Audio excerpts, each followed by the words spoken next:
أعزائي المشاهدين، أهلا ومرحبا بكم في برنامج باك ليفت.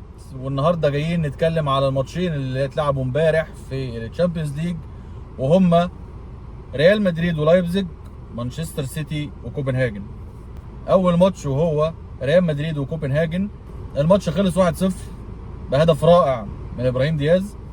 الماتش ده كان بيتلعب في ألمانيا في أرض لايبزيج، ولكن ما قدروش يكسبوا.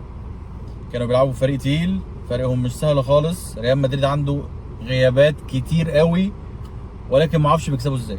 حقيقي والله انا لحد دلوقتي ما اعرفش هم بيكسبوا ازاي. يعني انت عندك بيلينجهام، كورتوا، ميليتاو، روديجير مصابين، والنهارده كمان ابراهيم دياز خارج باصابه. فما اعرفش بعد كده هتلاقي مين اللي قدام ومين اللي هيدافع ومين اللي هيقف في خط النص ومين اللي في الهجوم. الواحد مش عارف انشيلوتي يعمل ايه اكتر من كده بصراحه.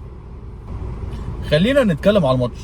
الماتش نفسه لايبزيج عملت كور كتير قوي، ولكن كان قدامهم كان تألق غير عادي من لونين.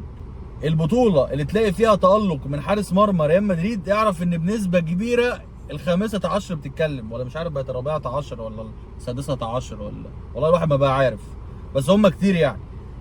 فلما بيكون في تألق للدرجة دي من حارس مرمى، والحارس ده اصلا بيلعب ما بقالوش كتير، ده هو بس لما تيبو كورتوا اتصاب وكيبا قعدوه هو قرر ان هو هيلعب. فان يقدر يوصل للمستوى ده كله ويشيل كميه الكور اللي راحت عليهم دي كلها، وكلها شوط من بعيد وشوط من قريب ومن اليمين ومن الشمال، ولونين كان بيشيلهم كلهم. في كره كانت من منطقه الجزاء كده من على اليمين، سيسكو شاطها ما اعرفش هو صدها ازاي. ولو كان كورتوا عمل كده كان الناس هتطلع تبهوأ عليه كلها، والله يا كورتوا يخرب عقلك ايه التصديات دي. طب ولونين يا جماعه نزل الراجل ده ما بياخدش حقه خالص من الاشاده خالص. فهو بجد هو حارس محترم جدا، وحارس لما تجيبوا كورتوا يرجع طبعا هياخد مكانه مفيش كلام، بس ما ينفعش ان هم يسيبوا لونين في عالدكه كتير، والا لونين المفروض يمشي يروح فريق محترم، لان هو بجد هو حارس محترم جدا واثبت كده في كذا مناسبه. عندك الناحيه الثانيه برضو فينيسيوس جونيور ما ظهرش الماتش كتير، ما عملش بس غير اخر كوره اللي هو لم الواد وحطها في العارضه، حظه كان وحش بصراحه. رودريجو يعتبر ما ظهرش برده. كامافينجا عمل اداء حلو جدا لما كان بيرجع مع مندي عشان يقفل الحته دي، لان الخطوره كلها كانت جايه من ناحيه الشمال بتاعه ريال مدريد او من ناحيه اليمين بتاعه لايبزيج. ابراهيم دياز ما اعرفش ما كانش بيلعب مع ريال مدريد قبل كده ازاي، عشان هو اثبت لكارلو انشيلوتي في كل ماتش بينزله سواء اساسي او احتياطي ان هو لعيب عالي قوي، لعيب اكتف قوي على الجون، لعيب بيشوط وبيجرب. الجون اللي جابه في لايبزيج ده يبين لك قد ايه هو لعيب جامد. الجون ده اصلا بيشبهني بجوان كتير قوي تبع ميسي، لان هو اصلا قصير زيه كده، اللي هو بيلم اتنين وبيحطها في البعيده بشماله. الجون ده شفت جوان ميسي بالظبط، طبعا مع حفظ الالقاب لميسي، يعني مش هنقارن ابراهيم دياز بميسي، بس يعني هو جون شبهه. فده بيبين لك قد ايه هو لاعب عالي، وكل ماتش بيبين لك قد ايه هو لاعب جامد اكتر من الماتش اللي قبليه. قصاده من الناحيه الثانيه لايبزيج، الفريق ده جامد جدا، فريق بيلعب على ارضه، فريق تقيل مش ضعيف، ولكن طبعا هو مش بقوه ريال مدريد. اللي يتفرج على الماتش نفسه يلاقي ان كان اهم ثلاث لعيبه عندهم اوبندا وسيسكو وتشافي سيمنز. الثلاثه دول كانوا اكتف قوي على الجون وبيحاولوا من بعيد وبيحاولوا من قريب، بس للاسف زي ما اتكلمنا اللي نوني كان شايل كل الكلام ده. ففي الاخر اللي كنت عايز اتكلم فيه ان الماتش ده بيثبت لك حاجتين مهمين قوي. بيثبت لك ان ريال مدريد هو حرفيا بمن حضر، مش مهم مين غايب، مش مهم مين مش موجود، مش مهم مين مش في الفورمه، ريال مدريد لسه بيكسب.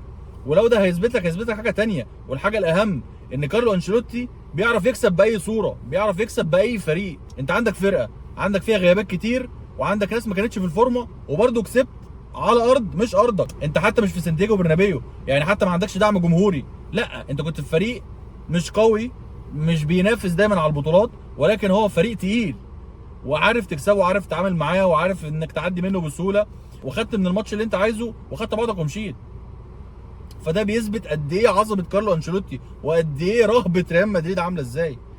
في الاخر بياخد اللي هو عايزه وخلاص، سواء هو عنده غيابات او ما عندوش غيابات، هو كده كده بيكسب. وده هياخدنا للماتش الثاني اللي اتلعب في الدنمارك ما بين مانشستر سيتي وكوبنهاجن. لا اله الا الله، 3-1. انا كل بس اللي يعني الماتش ده كله طبعا خلص 3-1 وجوان كتير والله ومش عارف ايه وبتاع، بس ايه ده؟ ايه ده؟ هو بيعمل كده ازاي؟ يا جماعه هلام بيطير، يعني هو خلص فكره بقى لو انا اجيب اجوان كتير ومش عارف ايه، انا بعد كده هطير.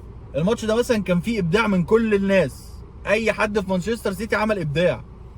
دوكو كان مبدع بس ما جابش جوان، وربنا يعني ما كرموش وجاب جوان، بس كان بيعمل كل اللي هو عايزه ناحيه الشمال.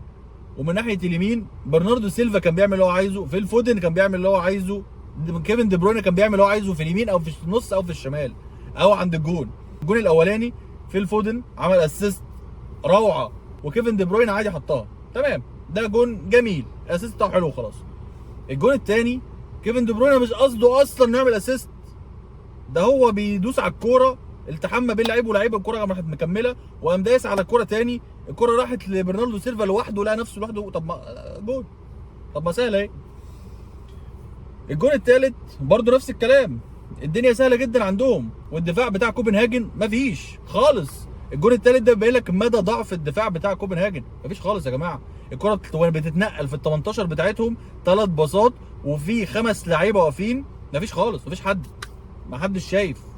ولكن في بقى مشكله عند مانشستر سيتي بقى لها فتره، ولحد دلوقتي لسه ما حدش حلها، او لحد دلوقتي لسه ما حدش شاف لها حل.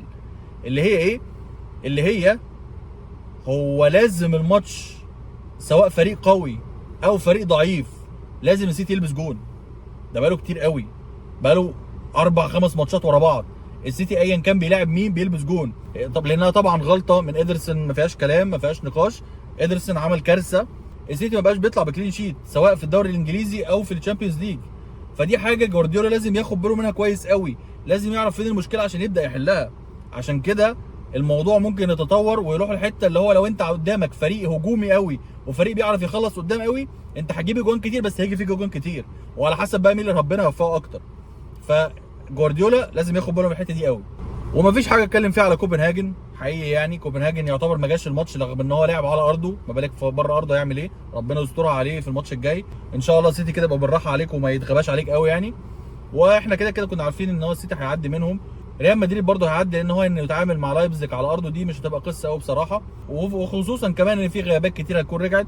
وان شاء الله برضه ابراهيم دياز يكون برضه لحق الماتش لان هو كان طالع مصفر، ان شاء الله خير يعني. بعيدا طبعا عن الحركه السيئه القميئه اللي عملها لايبزيج، ان هو ابراهيم دياز كان مسك رجله ومش قادر يتحرك، خدوها وعملوا بيها هجمه وكانوا هيحطوا بيها جون، وساعتها الجون كان هيتحسب. فالحمد لله ان هو ما دخلش جون، ودي حركه ما ينفعش تطلع من فريق زي لايبزيج. يعني انا توقعاتي ان الماتشين دول الاياب بتاعهم هيبقى اياب سهل جدا، سواء على ريال مدريد او على مانشستر سيتي، والاثنين هيطلعوا في السريع، ولكن هم مش هيقابلوا بعض لان هم المره دي هيلعبوها بقرعه دور 8، فده معناه ان كل فريق ممكن يلعب فريق تاني، مش هيتقابلوا مع بعض الا ممكن في ادوار قدام. وفي الاخر ما تنساش تعمل سبسكرايب ولايك للقناه لو انت على يوتيوب، ولو انت على فيسبوك لينك قناه اليوتيوب هتلاقيه في الديسكربشن. وكان معاكم محمد عادل وبرنامج باك ليفت.